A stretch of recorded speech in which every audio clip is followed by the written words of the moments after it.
आज हम संभवम अध्यायम ओनु मूवी का एक्सप्लेनेशन देखेंगे, जो एक मलयालम थ्रिलर हॉरर और मिस्ट्री मूवी है।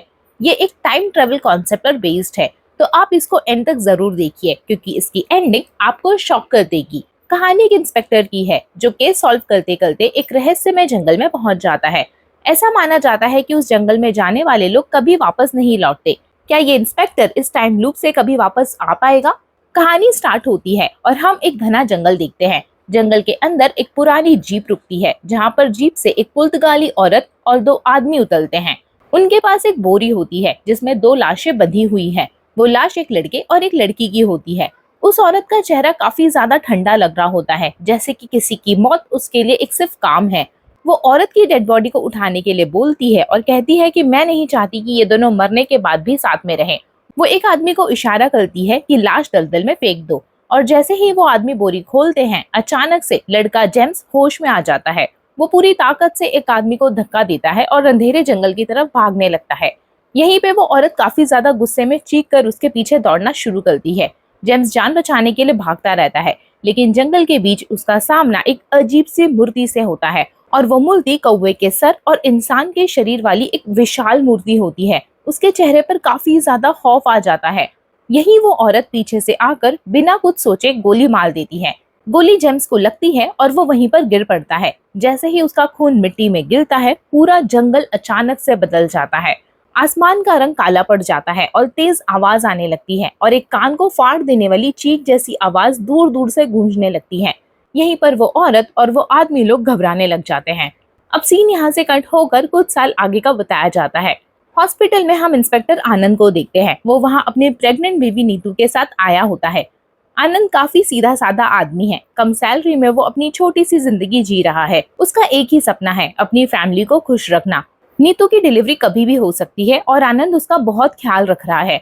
वो खाना बनाने से लेकर डॉक्टर तक जाने तक हर रिस्पॉन्सिबिलिटी को निभाता है। सारे काम करके आनंद काफी थक जाता है। एक दिन हम देखते हैं कि ड्यूटी के वक्त आनंद थोड़ी देर के लिए सो जाता है, और उसी वक्त उसका एक सीनियर ऑफिसर इंस्पेक्शन के लिए आ जाता है। आनंद ने सही वक्त पर सैल्यूट नहीं किया। यहाँ पर उसे गलती की सजा मिल जाती है और उसका ट्रांसफर कर दिया जाता है। उसे केरला तमिलनाडु बॉर्डर के पास एक जंगल वाले इलाके वेलूर कड़ू पुलिस स्टेशन में भेज दिया जाता है। यहीं पर ट्रांसफर का नाम सुनते ही आनंद के पैरों तले जमीन खिसक जाती है, क्योंकि जब नीतू को उसकी सबसे ज्यादा जरूरत थी, उसी वक्त उसे दूर जाना पड़ रहा है। आनंद परेशान लगता है, लेकिन नीतू उसे संभालना शुरू करती है। वो आनंद का हाथ पकड़कर उसे कहती है कि ड्यूटी पर तो जाना होगा और धीरे धीरे सब कुछ ठीक हो जाएगा और ये पनिशमेंट भी खत्म हो जाएगी। यहीं पर हम देखते हैं कि आनंद मजबूरी में आकर एक पड़ोस वाली आंटी को नीतू का ख्याल रखने का बोलने लग जाता है, और अगले ही दिन वो वेलूर कड़ू के लिए निकल पड़ता है। पहले तो वो बस से जाता है, फिर जीप से जाता है। आनंद का ध्यान पूरे रास्ते भर बस अपनी बीवी में लगा होता है। यहीं पर जब आनंद बॉर्डर वाले बस स्टॉप पर उतरकर जीप का वेट कर रहा होता है, तब उसके दोस्त का फोन आता है। दोस्त घबराई हुई आवाज में उसे बताता है कि नीतू को लेबर पेन शुरू हो चुका है और डॉक्टर कह रहे हैं कि डिलीवरी आज ही हो जाएगी। ये सुनकर आनंद तुरंत बोलता है कि वो वापस आने वाला है, लेकिन दोस्त उसे समझाता है कि सब कुछ हम संभाल लेंगे, तो अपनी ड्यूटी ज्वाइन कर ले। यहीं पर आनंद मजबूरी में जीप में बैठ जाता है। जंगल के रास्ते जीप धीरे धीरे बढ़ रही होती है और आनंद का मन भी बेचैन हो रहा होता है। तभी उसे एक फोन आता है। इस बार अच्छी खबर होती है, आनंद बाप बन जाता है। उसकी एक प्यारी सी बेटी होती है। आनंद की आंखों में खुशी के आंसू आ जाते हैं। वो मुस्कुराने लग जाता है। पहली बार उस सफर में उसे हल्का महसूस होता है, लेकिन उसकी खुशी का पल ज्यादा देर तक नहीं टिकता। जीप जंगल के रास्ते में जा रही होती है और तभी अचानक रास्ते में एक आदमी आ जाता है और जीप से टकरा जाता है। आनंद और ड्राइवर जीप से नीचे उतरते हैं और देखते हैं कि एक ऑफिसर खून से लथपथ जमीन पर गिरा हुआ है। उसने तमिलनाडु पुलिस की यूनिफॉर्म पहनी हुई है। आनंद उसे जीप में डालकर पास वाले हॉस्पिटल में ले जाता है। आनंद को उस ऑफिसर के पास एक वॉकी टॉकी मिलता है। हॉस्पिटल पहुंचते ही वेलूर के पुलिस स्टेशन से इंस्पेक्टर अशोक और कांस्टेबल जोशी आ जाते हैं। अशोक एक अच्छा और काबिल ऑफिसर होता है। वो दिखने में स्ट्रिक्ट होता है, लेकिन अंदर से वो काफी ज्यादा सुलझा हुआ और समझदार इंसान है। वो आनंद से मिलता है, उसे स्टेशन ज्वाइन करने को कहता है। आनंद भी उसे अपनी बेटी के बारे में बताता है। अशोक उसे बधाई देते हुए कहता है कि स्टेशन में काम कम है, ज्वाइन करके छुट्टी ले लेना और अपनी बेटी से मिलने चले जाना। इसी बीच तमिलनाडु इंजर्ड ऑफिसर के वॉकी टॉकी से आवाज आना शुरू होती है, और आवाज एक आदमी की होती है जो बहुत ही ज्यादा दर्द में लग रहा होता है। वो कहता है कि मैं एसआई स्टीफन जॉर्ज बोल रहा हूँ, मैं जंगल में फंस चुका हूँ, मेरे साथ की टीम भी गायब हो चुकी है, मेरे पैर में भी चोट लगी है, खून बह रहा है, प्लीज कोई तो मदद करो। यहीं पर अशोक तुरंत वॉकी टॉकी पर जवाब देता है और बताता है कि ये जिस ऑफिसर का वॉकी टॉकी है उसका एक्सीडेंट हो गया है और वो हॉस्पिटल में है। स्टीफन जॉर्ज रोने की आवाज में कहता है कि उसकी बीवी प्रेग्नेंट है और वो बस एक बार अपने बच्चे को देखना चाहता है। और यहीं पर हम देखते हैं कि आनंद भी ये सब सुनकर सहम जाता है, क्योंकि उसे अपनी बेटी की याद आ जाती है और अशोक भी इंसानियत के नाते उसकी मदद करने का फैसला ले लेता है। स्टेशन से राजी भी उनके साथ में आ जाता है। राजी जंगल का लोकल होता है और उसे जंगल के बारे में काफी कुछ पता होता है। वो अशोक को रोकता है और कहता है कि वेलुरकाडू कोई आम जंगल नहीं है, यहाँ पर काफी सारी अजीब चीजें होती हैं, कई सारे लोग अंदर गए और कभी वापस नहीं आए। लेकिन अशोक कहता है कि जब तक सच का पता ना चले वो किसी को भी मरने के लिए यहाँ पर नहीं छोड़ सकता। यहीं पर आनंद भी उसके साथ जाने का फैसला ले लेता है। तीनों जंगल की तरफ निकल पड़ते हैं और आनंद काफी डरा हुआ होता है। वो जानता है कि अब लौटना नामुमकिन है और जंगल के अंदर कदम रखते ही हवा का एहसास बदलने लग जाता है। पेड़ और घने होने लगते हैं, रोशनी कम होने लगती है और चारों तरफ एक अजीब सा सन्नाटा दिखाई देता है। चलते चलते वो लोग उसी पुरानी मूर्ति के पास पहुंच जाते हैं, जो कौवे के सर वाली मूर्ति होती है, जो हमने मूवी के स्टार्ट में देखी थी। यहीं पर आनंद मूर्ति को देखकर बेचैन होने लगता है। उसे समझ ही नहीं आता कि ये सब क्या है, लेकिन उस जगह पर बहुत कुछ ज्यादा गलत लग रहा होता है।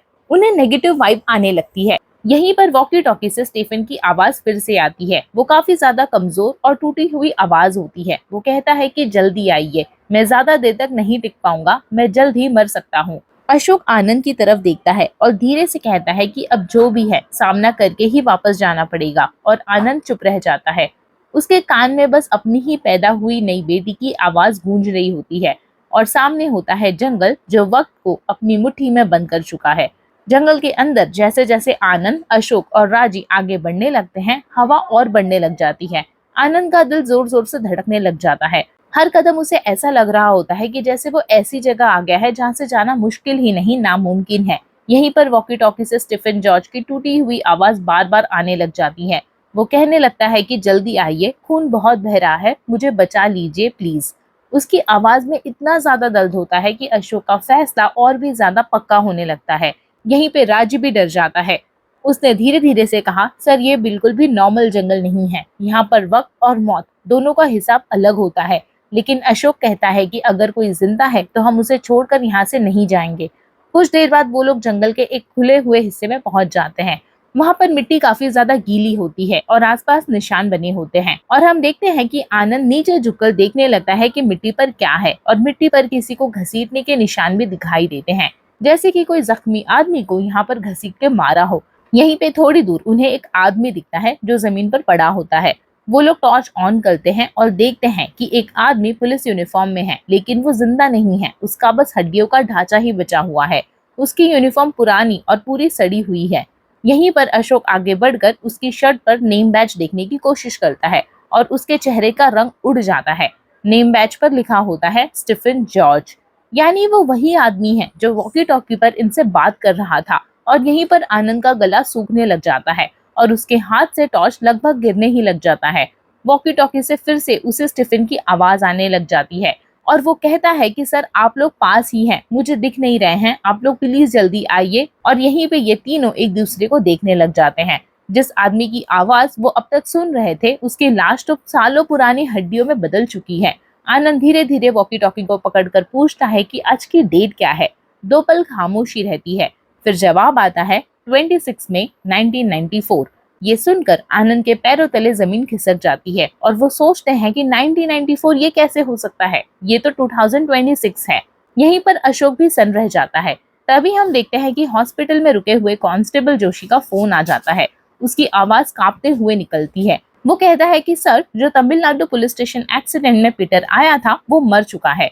अशोक काफी ज्यादा परेशान हो जाता है। यहाँ जोशी कहता है कि सर उसके घर वाले आए हैं और कह रहे हैं कि पीटर 30 साल पहले इस जंगल में गायब हो गया था। आनंद और अशोक एक दूसरे को देखते रह जाते हैं और अब वो दोनों बहुत ज्यादा डर जाते हैं। राजी का सब्र टूटने लगता है। वो चीख कर कहता है कि मैंने पहले ही बोला था ये जगह काफी ज्यादा श्रापित है, मैं यहाँ पर 1 मिनट भी नहीं रुक पाऊंगा। वो गुस्से और डर में वापस मुड़कर भागने लग जाता है। यहीं पर आनंद उसे रोकने की पूरी कोशिश करता है, लेकिन राजी सुनता ही नहीं और थोड़ा आगे जाते ही उसकी चीख सुनाई देती है। आनंद और अशोक टॉर्च लेकर भागते हैं। वो देखते हैं कि राजी दलदल में धंस चुका है और हम देखते हैं कि वो कीचड़ में फंसा हुआ है और बाहर निकलने की कोशिश कर रहा है। आनंद तुरंत उसका हाथ पकड़ता है और अशोक भी मदद करने लगता है और तीनों मिलकर जोर लगाना शुरू करते हैं। और इसी कोशिश में अशोक का हाथ एक तेज पत्थर से कट जाता है और उसके हाथों से खून टपक कर नीचे मिट्टी पर गिरने लग जाता है और फिर सब कुछ रुकने लग जाता है। पूरा जंगल अचानक से अंधेरे में फिर से डूब जाता है और हवा इतनी ज्यादा तेज चलती है कि जैसे तूफान आ गया हो। पेड़ झुकने लगते हैं और फिर से वही कान फाड़ देने वाली चीख जैसी आवाज हर तरफ गूंज उठती है और आनंद अपने कान बंद करना शुरू करता है। उसकी आंखें बंद हो जाती है। उसे लगता है कि जमीन उसके पैरों के नीचे से हिल रही है। कुछ देर बाद जब सब कुछ शांत हो जाता है, आनंद धीरे धीरे आंखें खोलना शुरू करता है। लेकिन वो जंगल का वो हिस्सा नहीं होता, बल्कि सब कुछ बदल चुका होता है। पेड़ वही थे, मूर्ति वही थी, लेकिन आसपास का माहौल काफी ज्यादा पुराना लग रहा होता है। वहाँ कोई भी मॉडर्न चीज दिखाई नहीं देती, ना ही कोई निशान। ऐसा लगता है कि जैसे वो पिछले जन्म में आ चुका हो। आनंद घबराकर इधर उधर देखना शुरू करता है। ना उसे अशोक दिखाई देता है, ना ही राजी। वो अकेला रह जाता है।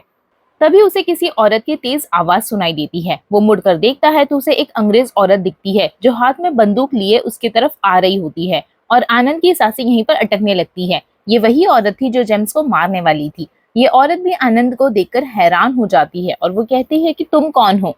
आनंद जवाब देने वाला ही होता है कि वो औरत बिना सोचे समझे बंदूक उठा लेती है और आनंद डर के झुक जाता है। यहीं पर गोली उसके कान के पास से निकल जाती है और आनंद भागता है। उसके पीछे वो औरत के आदमी लोग भी भागने लगते हैं और जंगल उसके आसपास घूमता है। हर पेड़, हर आवाज उसे डरा रही होती है। आनंद जान बचाने के लिए भागता रहता है। अचानक उसे एक छोटी लड़की की रोती हुई आवाज सुनाई देती है। वहीं पर आनंद रुकता है और थोड़े दूर पर एक छोटी लड़की अकेली बैठी रो रही होती है। आनंद उसके पास जाता है और पूछता है कि क्या हुआ।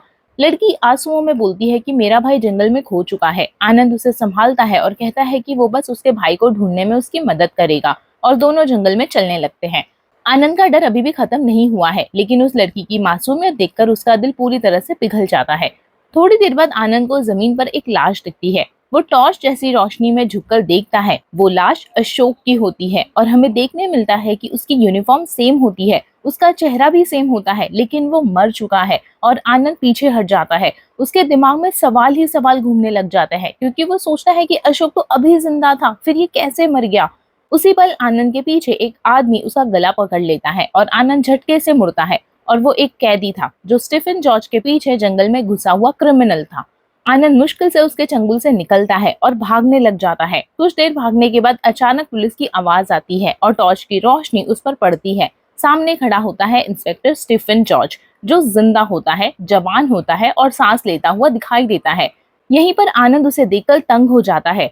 स्टीफन हैरान होकर पूछता है कि तुम कौन हो और यहाँ क्या कर रहे हो। आनंद के पास जवाब ही नहीं होता। उसके दिमाग में बस एक बात गूंजती है। वो बात होती है कि जंगल ने उसका वक्त तोड़ दिया और अब वो उसी आदमी के सामने खड़ा था जिसकी हड्डियां उसने कुछ देर पहले देखी थी। यहीं पर आनंद धीरे धीरे से स्टीफन की तरफ देखता है। उसकी आंखों में आंसू आ जाते हैं। उसे समझ आ जाता है कि ये जंगल सिर्फ लोगों को नहीं फंसाता, ये उनकी पूरी जिंदगी को दोबारा लिख देता है।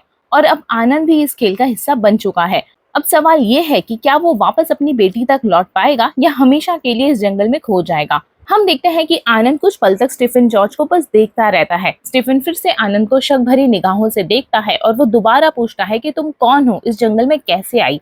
आनंद गहरी सांस लेता है। उसे समझ आ जाता है कि सच छुपाने का अब कोई फायदा नहीं। वो धीरे धीरे स्टीफन को सब बताता है। फिर वो विलरकडू स्टेशन के बारे में बताता है, फिर साल 2026 के बारे में बताता है और वॉकी टॉकी पर आई हुई आवाज के बारे में भी बताता है और हर एक सच उसको बता देता है। यहाँ स्टीफन जॉर्ज उसका बाप होता है। स्टीफन पहले तो आनंद की बात सुनकर हंसने लग जाता है और उसे लगता है कि जंगल के डर की वजह से आनंद का दिमाग पूरी तरह से शेक हो चुका है। आनंद अपना वॉलेट निकालता है और उसमें रखी हुई पुरानी फोटो स्टीफन को दिखाता है और वो फोटो में आनंद की माँ होती है। साथ में होता है स्टीफन जो अपनी जवानी में होता है और स्टीफन का चेहरा एक पल में ही बदल जाता है।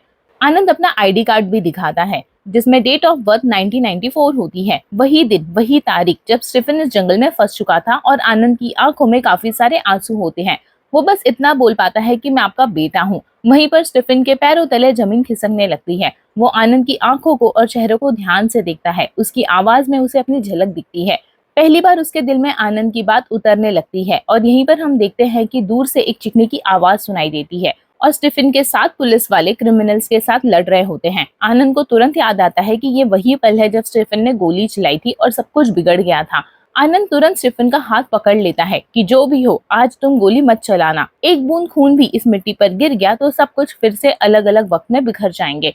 दोनों भागते हुए उस जगह पर पहुंच जाते हैं जहाँ पर स्टीफन के साथी क्रिमिनल से लड़ रहे थे और एक कांस्टेबल को पकड़कर कैदी उसे मार रहे थे। यहीं पर स्टीफन एकदम से बंदूक निकालने जाता है, लेकिन आनंद उसके हाथ से गन खींच लेता है और आनंद क्रिमिनल पर सीधा बंदूक तान देता है और चीख कर बोलता है कि भागो यहाँ से। यहीं पर क्रिमिनल डर कर जंगल से अंधेरे में भागना शुरू करते हैं। स्टीफन हैरान रह जाता है और अब उसे आनंद पर भरोसा होने लगता है। उसे समझ आ जाता है कि आनंद जो कह रहा है वो सिर्फ एक कहानी नहीं, बिल्कुल हकीकत है। अब आनंद स्टीफन और उसके बचे हुए साथियों को लेकर उस कौवे के सर वाली मूर्ति के पास पहुंच जाता है। वहीं पर स्टीफन का सीनियर भी होता है जो जंगल के पुराने किस्सों को जानता था और आनंद ने सबको समझाया कि इस जंगल का राज सिर्फ एक चीज में छुपा है, वो होता है वक्त का चक्र। ये जंगल कभी भी सीधे रास्ते से बाहर जाने नहीं देता। यहीं पर सीनियर कहता है कि मूर्ति से किसी भी दिशा में जाओ तो रोड मिल जाना चाहिए। अब सब लोग एक तरफ चलना शुरू करते हैं, लेकिन थोड़ी देर बाद फिर उसी मूर्ति के पास आ जाते हैं। घूम फिर कर वो लोग इसी लूप में फंसते रहते हैं, फिर दूसरी तरफ जाते हैं, फिर दूसरी तरफ से भी वो इसी लूप में आ जाते हैं। सब घबरा जाते हैं कि वो एक ही जगह पर बार बार वापस क्यों आ रहे हैं। अब आनंद को एक पुराने पुर्तगाली जासूस की बात याद आती है जो उसे जंगल के एक और वक्त में मिला था। उसने पेड़ पर स्पाइरल का निशान बनाया था। आनंद को समझ आता है कि सीधा नहीं घूमते बल्कि मूर्ति के इर्द गिर्द घूमते हैं तो बाहर निकल पाएंगे। वो सबको कहता है कि मूर्ति के आसपास चक्र बनाते हुए चलना शुरू करो, हर चक्र पर सर्कल बड़ा करो और धीरे धीरे सब स्पाइरल बनाकर चलने लगते हैं। अब जंगल का रास्ता बदलने लगता है और हवा तेज होने लगती है। ऐसा लगता है जैसे मूर्ति उन्हें देख रही हो। वो क्रिमिनल्स फिर से वापस आ जाते हैं। इस बार वो और भी ज्यादा खतरनाक होते हैं। यहीं पर आनंद सबको याद दिलाता है कि खून जमीन पर नहीं गिरना चाहिए, अगर गिरा तो फिर से सब कुछ बदल जाएगा। स्टीफन और उसके साथी गन छोड़कर हाथों से लड़ाई करते हैं और उनके बीच में जोरदार लड़ाई होती है। दो पुलिस वाले यहीं पर मर भी जाते हैं, लेकिन आनंद और स्टीफन मिलकर बाकी सबको रोक देते हैं। आनंद के लिए हर पल भारी होने लगता है। वो सिर्फ जंगल से निकलना नहीं चाहता, वो अपनी पूरी जिंदगी को बचाने के लिए लड़ रहा होता है। अब काफी देर स्पाइरल रूट को फॉलो करने के बाद अचानक पेड़ कम होने लगते हैं और हवा का प्रेशर भी हल्का होने लगता है और एक पल में ही सारे लोग जंगल से बाहर रोड पर आ जाते हैं। सब रुक जाते हैं, उन्हें यकीन ही नहीं होता कि वो बाहर निकल गए। यहीं पर स्टीफन सड़क को हाथ लगाकर महसूस करता है, उनकी आंखों में आंसू आने लगते हैं। आनंद आसमान की तरफ देखता है और पहली बार उसे लगता है कि वो जीत चुका है। उसी वक्त एक गाड़ी रोड पर आती है और आनंद उसे हाथ दिखाकर रोकता है। ड्राइवर खिड़की से झांककर कहता है कि क्या हुआ। आनंद कांपते हुए पूछता है कि आज की डेट क्या है। ड्राइवर कहता है कि 26 मई 1994। यहीं पर आनंद की आंखों में आंसू आ जाते हैं क्योंकि सब कुछ ठीक हो गया था और वक्त अपनी जगह पर वापस आ चुका था। आनंद स्टीफन का हाथ पकड़ता है, उसे गले लग जाता है और दोनों रो पड़ते हैं। आनंद धीरे से कहता है कि पापा घर चले जाओ और माँ का ख्याल रखना, मेरा इंतजार मत करना। मैं तभी पैदा हो पाऊंगा जब आप यहाँ से चले जाओगे। यहीं पर स्टीफन का दिल भी टूट जाता है। वो आनंद को छोड़ना नहीं चाहता, लेकिन आनंद मुस्कुराकर कहता है कि आपके बिना बचपन कितना मुश्किल था और अब आप किसी और बच्चे को ये दर्द मत देना। स्टीफन रोते हुए गाड़ी में बैठ जाता है। मुतुवल और बाकी पुलिस वाले भी उसके साथ चले जाते हैं। आनंद अकेला सड़क पर खड़ा रह जाता है। उसके सामने दो रास्ते होते हैं, या तो वो बाहर निकले और वक्त का संतुलन फिर से बिगाड़ दे, या तो वो जंगल में चले जाए। बहुत सोचकर आनंद वापस जंगल की तरफ मुड़ता है और मूर्ति के सामने खड़ा हो जाता है। उसकी आंखों के सामने नीतू का चेहरा आ जाता है, उसकी बेटी का चेहरा आ जाता है और स्टीफन की मुस्कान घूमने लगती है। आनंद धीरे से स्टीफन की गन उठाता है और उसके चेहरे पर काफी ज्यादा सुकून दिखाई देने लगता है और वो धीरे से बोलता है कि अब सब कुछ ठीक हो जाएगा और गोली चलने की आवाज आती है। अब अंधेरा हो जाता है और अगले ही पल झटके से आंखें खुलती हैं और वो हॉस्पिटल में होता है। उसकी सांस काफी तेज चल रही होती है। पहले उसे लगता है कि ये सपना था, लेकिन जब वो सामने देखता है तो उसकी सांसें रुक जाती है। उसके पास कुर्सी पे स्टीफन जॉर्ज बैठा हुआ था, वो भी जिंदा। वो मुस्कुरा रहा होता है और आनंद की आंखों से आंसू बहने लगते हैं। स्टीफन उसका हाथ पकड़कर कहता है कि मुबारक हो, तुम बाप बन गए। अब आनंद का दिल भर जाता है। नर्स आकर एक छोटी सी बच्ची उसके हाथ में थमा देती है और आनंद उसे गले लगा लेता है। नीतू मुस्कुरा रही होती है और आनंद को समझ आ जाता है कि इस बार वक्त ने उसे जीतने दे दिया। लेकिन कहानी यहीं पर खत्म नहीं होती। कुछ साल बाद आनंद अब सब इंस्पेक्टर बन चुका है। इस बार वो काफी ज्यादा कॉन्फिडेंट और स्ट्रांग होता है और उसकी बेटी भी बड़ी हो रही है। एक दिन उसे पोस्टिंग मिलती है। वो फिर से बेलूर कड़ू पुलिस स्टेशन में आ जाता है। ये नाम सुनते ही आनंद का चेहरा उड़ जाता है, उसके पुराने जख्म ताजा हो जाते हैं, लेकिन ड्यूटी तो ड्यूटी होती है। आनंद जीप में बैठकर बेलूर कड़ू जा रहा होता है और साथ में एसआई अशोक भी होता है, वही अशोक जो पहले जंगल में मरा हुआ मिला था। आनंद उसे देखकर ही बेचैन होने लगता है। तभी अशोक के फोन पर कॉल आती है कि बॉर्डर के पास जंगल के किनारे कुछ कॉलेज स्टूडेंट्स ने एक पुलिस की लाश देखी है। आनंद का दिल फिर से तेज धड़कने लगता है और जीप जंगल के रास्ते बढ़ती है। तभी अचानक सामने एक लड़की आ जाती है और जीप उसे टकरा जाती है और आनंद तुरंत नीचे उतरता है। लड़की जख्मी होती है, उसे जीप में बिठाया जाता है और आनंद उसका फोन उठाता है। अब फोन के वॉलपेपर को देखते ही वो शॉक हो जाता है। वॉलपेपर में आनंद और वो लड़की साथ खड़े हुए होते हैं और आनंद शॉक में फोन को घूरता रह जाता है। और तभी वो लड़की आंखें खोलती है और आनंद की तरफ देखती है और धीरे से कहती है, पापा। यहीं पर आनंद के हाथ कांपने लग जाते हैं। वो तुरंत नीतू को फोन करता है और उधर नीतू घर पर छोटी बेटी को सुला रही होती है और यहीं पर आनंद समझ जाता है कि ये लड़की फ्यूचर से आई हुई उसकी बेटी है।